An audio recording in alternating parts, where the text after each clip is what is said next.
Chapter 27. With no greater events than these in the Longbourn family, and otherwise diversified by little beyond the walks to Meryton, sometimes dirty and sometimes cold, did January and February pass away. March was to take Elizabeth to Hunsford. She had not at first thought very seriously of going thither, but Charlotte, soon she found, was depending on the plan, and she gradually learned to consider it herself with greater pleasure as well as greater certainty. Absence had increased her desire of seeing Charlotte again, and weakened her disgust of Mr. Collins. There was novelty in the scheme, and as, with such a mother and such uncompanionable sisters, home could not be faultless, a little change was not unwelcome for its own sake. The journey would moreover give her a peep at Jane, and, in short, as the time drew near, she would have been very sorry for any delay. Everything, however, went on smoothly, and was finally settled according to Charlotte's first sketch. She was to accompany Sir William and his second daughter. The improvement of spending a night in London was added in time, and the plan became as perfect as a plan could be.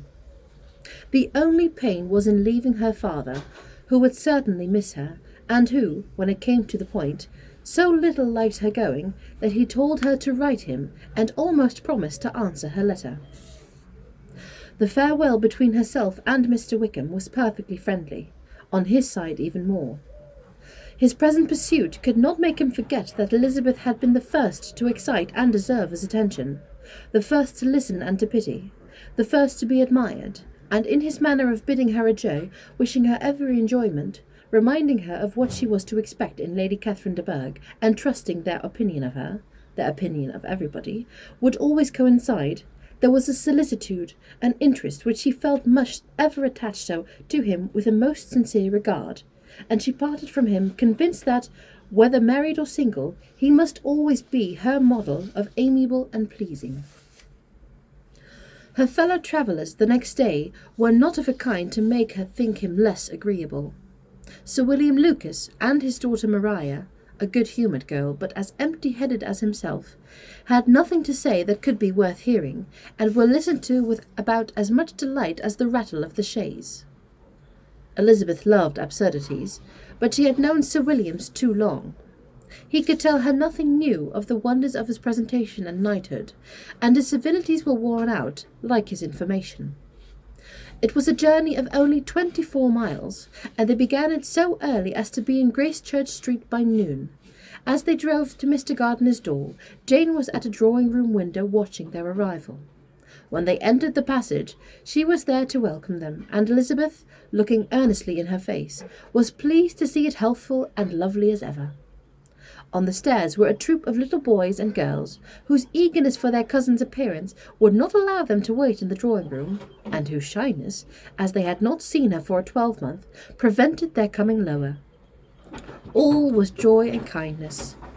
The day passed most pleasantly away, the morning in bustle and shopping, and the evening at one of the theatres. Elizabeth then contrived to sit by her aunt.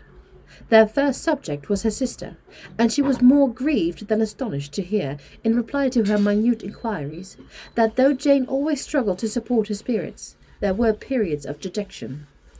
It was reasonable, however, to hope that they would not continue long.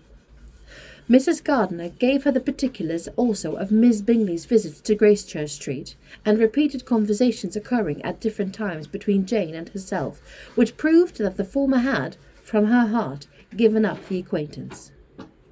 Mrs. Gardiner then rallied her niece on Wickham's desertion, and complimented her on bearing it so well. "But, my dear Elizabeth," she added, "what sort of girl is Miss King? I should be sorry to think our friend mercenary." "Pray, my dear aunt, what is the difference in matrimonial affairs between mercenary and the prudent motive? Where does discretion end and avarice begin? Last Christmas you were afraid of his marrying me because it would be imprudent, and now, because he is trying to get a girl with only £10,000, you want to find out he is mercenary." "If you will only tell me what sort of girl Miss King is, I shall know what to think." "She is a very good kind of girl, I believe. I know no harm of her." But he paid her not the smallest attention, till her grandfather's death made her mistress of this fortune. No, why should he? If it were not allowable for him to gain my affection because I had no money, what occasion could there be for making love to a girl whom he did not care about, and who was equally poor? But there seems indelicacy in directing his attention towards her so soon after this event. A man in distressed circumstance has not the time for all those elegant decorums which other people may observe. If she does not object to it, why should we? Her not objecting does not justify him. It only shows her being deficient in something herself, sense or feeling. Well, cried Elizabeth, have it as you choose. He shall be mercenary, and she shall be foolish. No, Lizzie, that is what I do not choose. I should be sorry, you know, to think ill of a young man who has lived so long in Derbyshire. Oh, if that is all, I have a very poor opinion of young men who live in Derbyshire, and their intimate friends who live in Hertfordshire are not much better.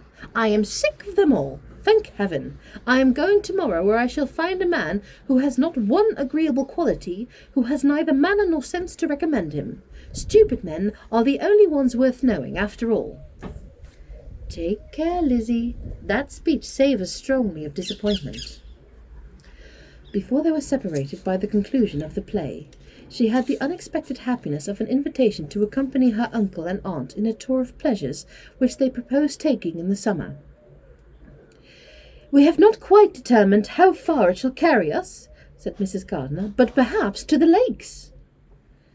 No scheme could have been more agreeable to Elizabeth, and her acceptance of the invitation was most ready and grateful. My dear, dear aunt, she rapturously cried, what a delight! What felicity! You give me fresh life and vigour. Adieu to disappointment and spleen. What are men to rocks and mountains? Oh, what hours of transport we shall spend! And when we do return, it shall not be like our other travellers, without being able to give one accurate idea of anything. We will know where we have gone. We will recollect what we have seen. Lakes, mountains, and rivers shall not be jumbled together in our imaginations, nor when we attempt to describe any particular scene, we will begin quarrelling about its relative situation. Let our first effusions be less insupportable than those of the generality of travellers.